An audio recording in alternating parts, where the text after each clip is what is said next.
each other, they're high-end competitors, etc., etc. But you've known they were coming for you when you were waving your hands in your face to mock Caitlin Clark when you were beating her for the national championship.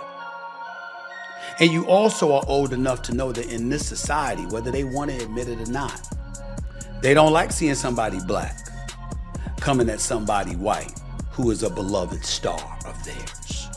That's not the case with all. It's not the case with most. But those who screech the loudest get the most attention sometimes. On a recent episode of First Take, Stephen A. Smith addressed Caitlin Clark, offering commentary that seemed to allude to Sheryl Swoop's past remarks without directly engaging with them.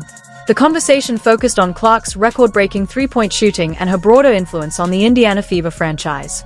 Smith pointed out Clark's latest feat, sinking 3 shots from beyond the arc in the Fever's 84-80 win over the Connecticut Sun, which brought her season total to 88 and set a new WNBA rookie record. When asked about Clark's chances of becoming the league's greatest long-range shooter, Smith responded with a careful, balanced assessment. Most, but those who screech the loudest get the most attention sometimes. And that's what the worst of cynics and critics do. And so you knew they were going to come for you. You had to know that. Now, to the degree that they're doing so, I get where you're coming from. I get where you're coming from. But keep your spirits up, because you're at a decisive advantage, Angel Reese.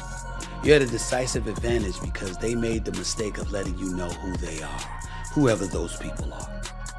And now you have perfect justification. The segment also raised questions about whether Smith consistently watches WNBA games, as his remarks seemed based more on prepared statistics than first-hand observation.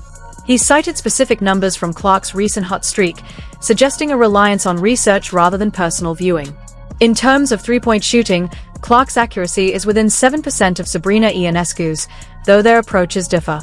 While players such as Stephanie Dolson often get wide-open looks, Clark leads the league in unassisted three-point attempts, a sign that her shots typically come under tougher conditions. Whoever those people are. And now you have perfect justification for keeping people at bay and not letting people too close where they could potentially hurt you. It's something most people usually learn when they get older. You learned it younger, which is a beautiful, beautiful thing. You're at an advantage.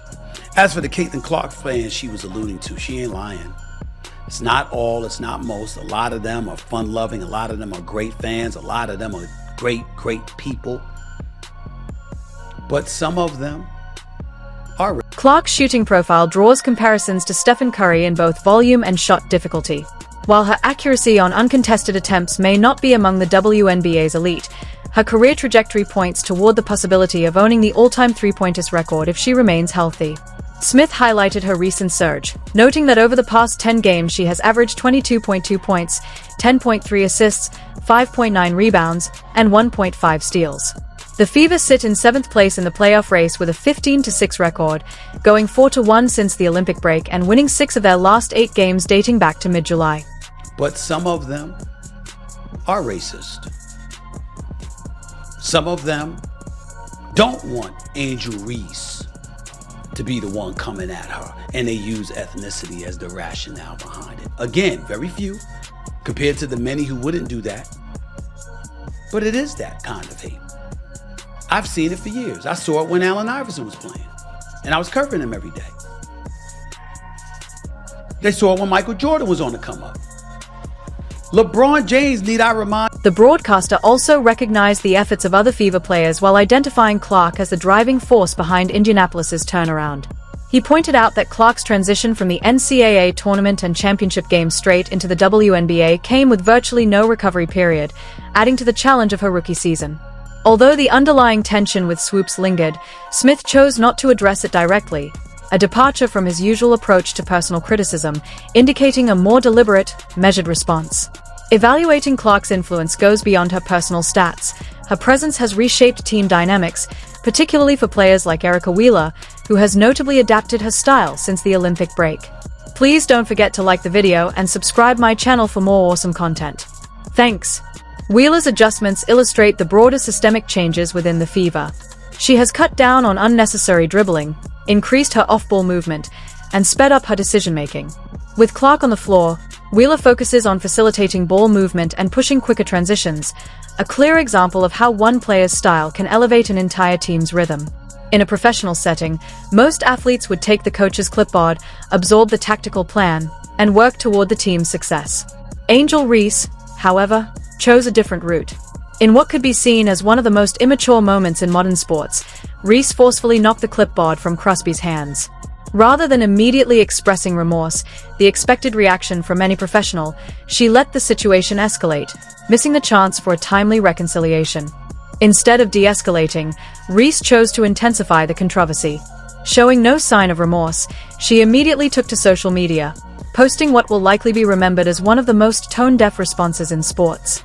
She claimed that the officials had irritated her, while oddly commending Crosby for recognizing it as a heat-of-the-moment reaction and for not letting her apologize, assuring followers it wouldn't happen again.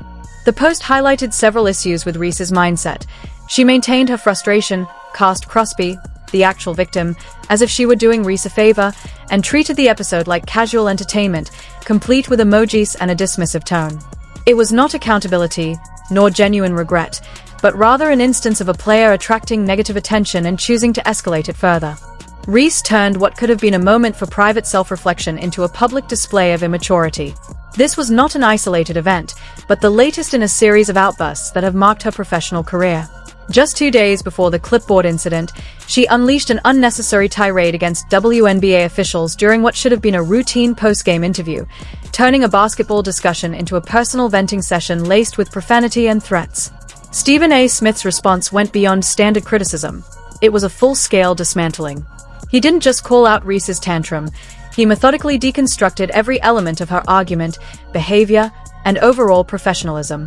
His main point stressed the importance of maintaining proper boundaries, but the delivery was devastatingly blunt. Smith's critique extended beyond Reese herself, condemning the larger culture of jealousy and unprofessionalism she represents. Smith suggested that Reese had turned every sideline into an audition for America's most envious teammate, and made it clear he was completely fed up with such antics. He then shifted to what he saw as the real issue. While Reese was smashing equipment and melting down on social media, Caitlin Clark was actively transforming the sport. His case was sharp and well-supported. Smith portrayed Clark not just as a player, but as a walking marketing engine, a human highlight reel and a franchise in sneakers. His assessment was backed by hard numbers. Clark wasn't merely influencing the game, she was redefining what the WNBA could be. Statistical evidence reinforced the point. WNBA viewership metrics surged whenever Clark played, underscoring the league's heavy reliance on her presence. Smith's frustration boiled over at the sight of players like Reese prioritizing emotional drama over acknowledging the athlete keeping their league in the spotlight. He also faulted the WNBA for allowing Clark to endure relentless physical punishment game after game. Smith argued that instead of safeguarding their biggest draw, WNBA officials overlooked blatant fouls, allowing elbows, cheap shots, and flagrant contact as though physical targeting were part of the show. He suggested that players like Reese appeared more interested in sending personal messages than winning games, and that their fixation on undermining Clark came at the expense of their own development. The consequences became clear when Clark was sidelined by injury, missing key high-profile matchups. Ticket prices fell, viewership dipped, and merchandise sales stalled. The vital bridge Clark had built between college basketball fans and the WNBA suddenly needed major rebuilding. For Smith, the moment served as proof of what he had been saying all along, and he made sure to declare that vindication, loudly and nationally. The hard truth Reese and her supporters avoid facing is that the problem lies in character, not isolated incidents or fleeting reactions. Professional athletes represent far more than themselves. They embody their teams, organizations, leagues, and the sport as a whole. Smith's critique went beyond calling out bad behavior. He exposed deep flaws in her overall approach to professional basketball. While Clark has been building connections and drawing new audiences to the game, Reese has been dismantling those bridges with outbursts and online rants. Perhaps most troubling was her persistent victim mentality, framing herself as unfairly targeted by officials while blaming the media and others for her problems. Smith summed it up succinctly: get on board or be left behind. The Caitlin Clark movement is pushing the sport forward with or without her. At present, Reese isn't helping that progress, she's not even part of it. She's stationary, criticizing from the sidelines while others move forward. The clipboard incident wasn't just poor judgment. It became a perfect metaphor for Reese's career to this point: destructive, disrespectful, and ultimately counterproductive. Until she develops emotional discipline, shows respect for teammates and staff, and focuses on winning, she will remain a constant source of negative headlines. This controversy underscores bigger questions about professionalism, emotional maturity, and the responsibility athletes have when their actions affect the success of the entire organization.